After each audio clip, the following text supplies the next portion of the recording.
আজকে সোনারূপাদের বাড়ি অনেক কিছু রান্না হয়েছে, কিন্তু কেন? তাহলে চলো আমরা ভিডিওটা দেখতে থাকি। ঠাকুমা আজকে মন দিয়ে রান্না করছে, এরই মধ্যে রূপা চলে এলো। ঠাকুমা, ও ঠাকুমা, ঠাকুমা কি হলো? শুনছো না কেন? ঠাকুমা তো একটা চিন্তায় মগ্ন আছে মনে হচ্ছে। হ্যাঁ হ্যাঁ বল, কি হয়েছে? তোমাকে তো ডেকেই যাচ্ছি, তুমি তো শুনছোই না। ও কিছু না, বল কি বলবি। কি রান্না করছো? রান্নার সুগন্ধ তো সারা বাড়ি ছড়িয়ে গেছে। কি যে বলিস!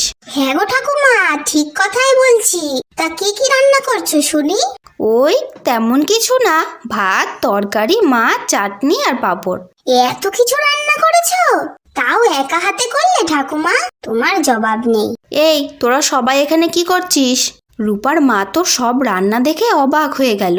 এত কিছু রান্না করেছো মা? আসলে বৌমা, তুমি তো সারাদিন অনেক কাজ করো, তাই ভাবলাম যদি তোমার একটু কাজে এগিয়ে দিতে পারি।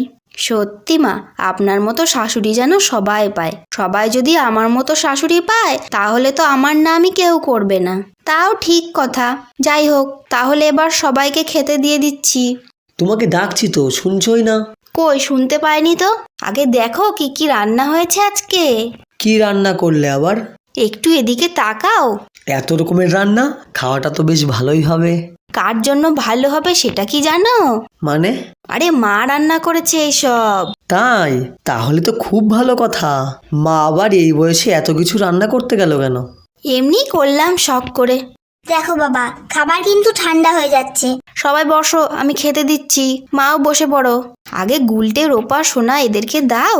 ওদের কি না দিয়ে থাকবো? তুমিও বসো। এরপর তো রূপার মা সবাইকে খেতে দিল। মা, আমাকে আর একটা মাছ দাও তো। কেমন হয়েছে কিছু বললি না তো? কথা বলিস না, এখন খেয়ে নি, পরে বলবো। এরপর তো ওদের পরিবারের সবাই মিলে খুব মজা করে খেতে লাগলো।